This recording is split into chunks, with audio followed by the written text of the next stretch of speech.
예, 이 긴 시편은 아삽의 시입니다.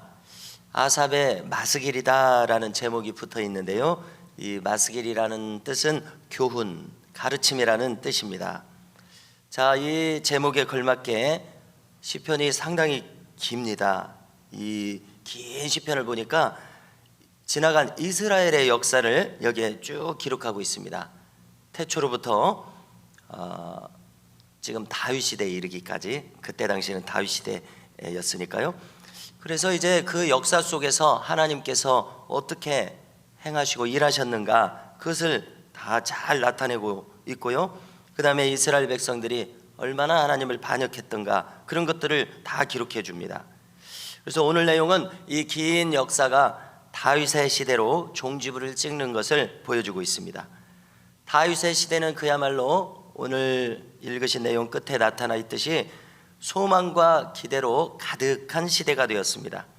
왜냐하면 하나님께서 이 다윗을 택하셨고 그를 통해서 그분의 뜻을 다 펼치실 계획을 세우셨기 때문에 그렇습니다.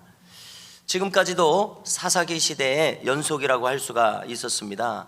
우리가 지난 몇 달 전에 살핀 것처럼 사사기 시대는 참으로 계속해서 악순환이 이어졌었습니다.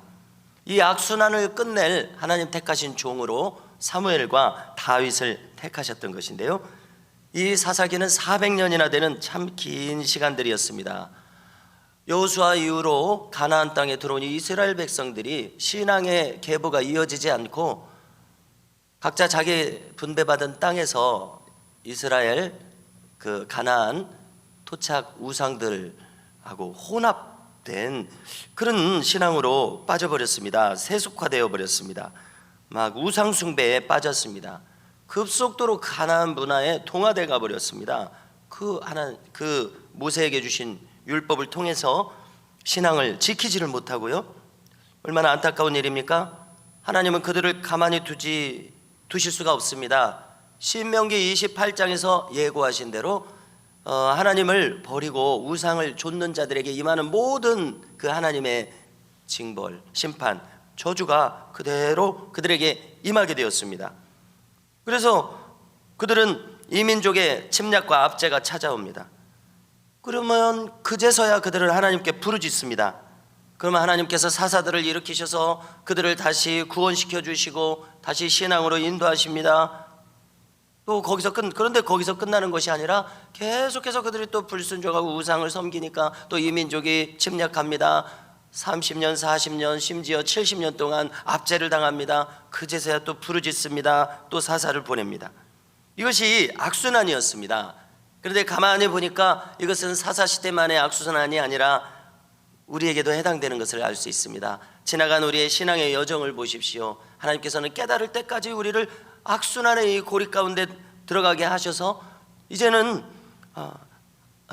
하나님을 의지하지 않고는, 절대적으로 내 마음을 하나님께 드리지 않고는 살 수 없는 자로 우리를 계속해서 깨닫게 하시고 다듬으시는 것을 알 수가 있습니다.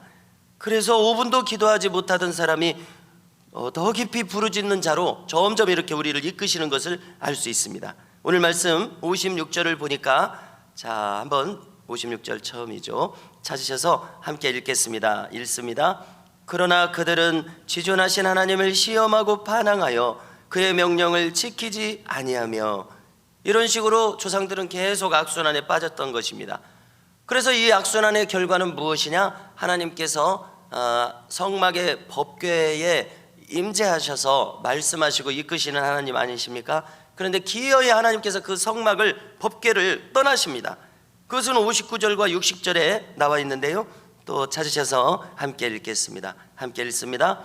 하나님이 들으시고 분내어 이스라엘을 크게 미워하사 사람 가운데 세우신 장막 곧 실로의 성막을 떠나시고. 아멘.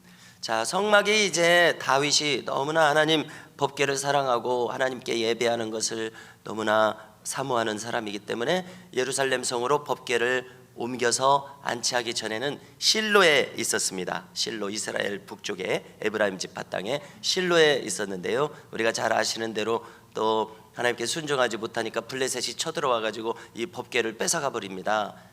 이런 엄청난 일들이 있었습니다. 그런데 이제 법궤를 다시 찾아왔을 때 다윗은 너무나 예배를 사모해서 이 법궤를 다윗성에 안치를 시켰습니다. 그것을 다윗의 장막이라고 부른다고 하지 않았습니까?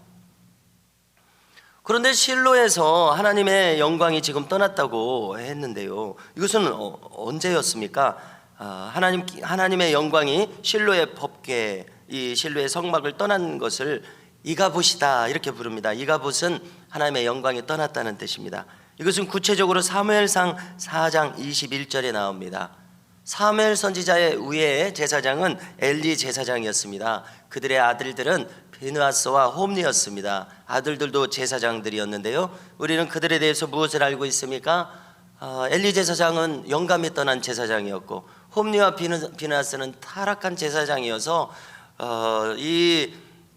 제사를 드리는 이 소나 감 나가는 이 모든 고기들을 다 착복하고, 또 그 다음에 성적으로도 타락하고, 이런 정말 안타깝고 타락한 그런 제사장들이었습니다. 어찌 나라가 망하지 않겠습니까? 이들이 지도자였을 때요.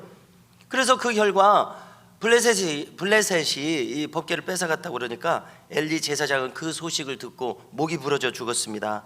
그 남편 비나스와 또 홈리도 전사했습니다.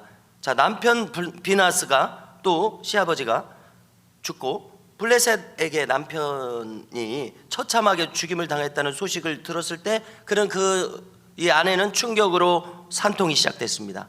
그래서 아들을 낳았습니다. 그래서 그 아들의 이름을 이가봇이라 지었습니다. 무슨 뜻이냐면 하나님의 영광이 떠나갔다는 뜻이죠. 자, 이 이가봇이라고 하는 것이 오늘날 우리에게도 얼마든지 일어날 수 있다는 것을 우리는 알아야 되겠습니다. 만일 우리가 성령을 근심시키고 성령을 소멸하게 되면 그분은 떠나십니다. 그래서 우리와 동행할 수 없으십니다.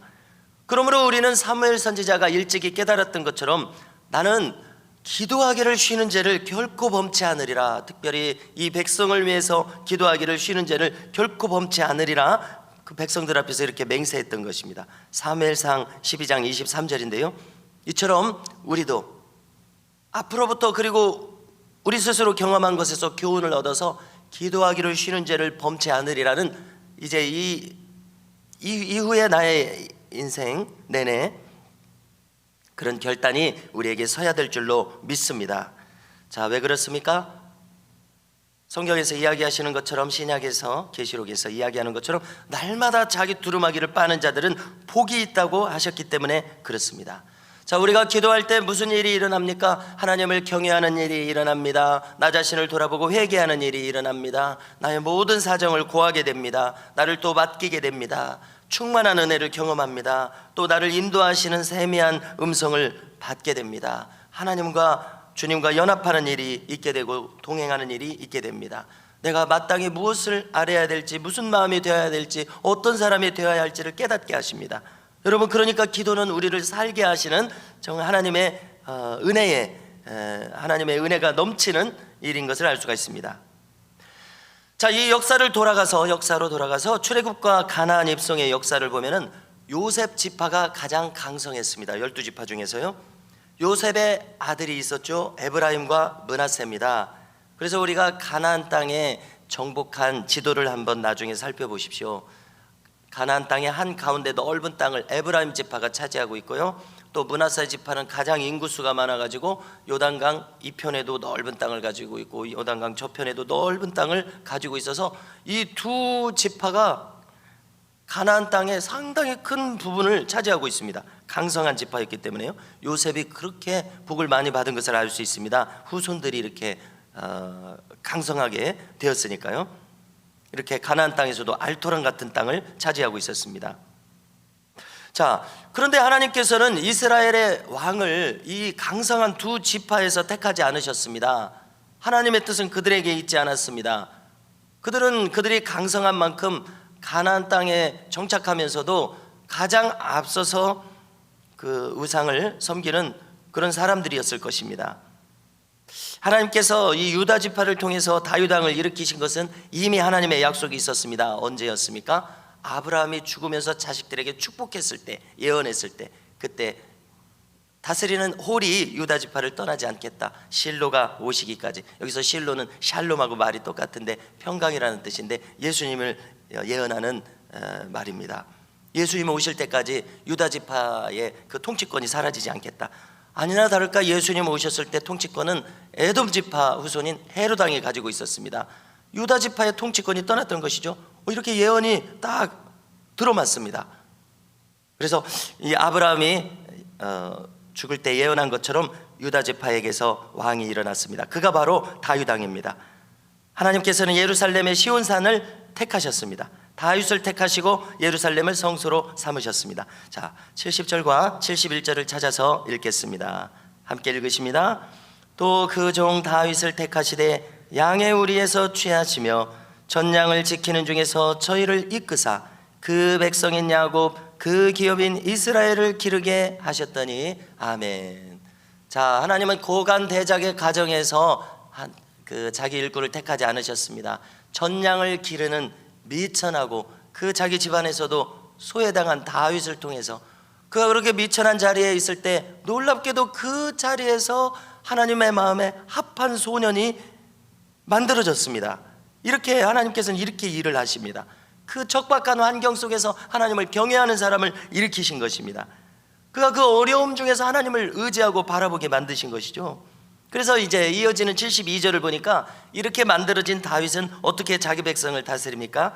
이 다윗이 자기 마음의 완전함으로 백성들을 기르고 그의 손에 능숙함으로 그들을 지도했다고 기록합니다.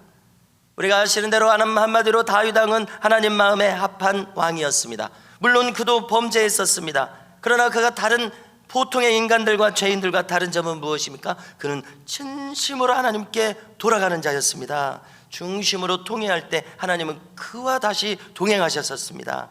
하나님 보실 때 우리 인간의 의는 모두 더러운 누더기와 같다고 말하지 않았습니까? 그런데 그가 다른 보통 인간과 다른 점은 하나님께 진심으로 통행하고 돌아갈 수 있었다는 것입니다.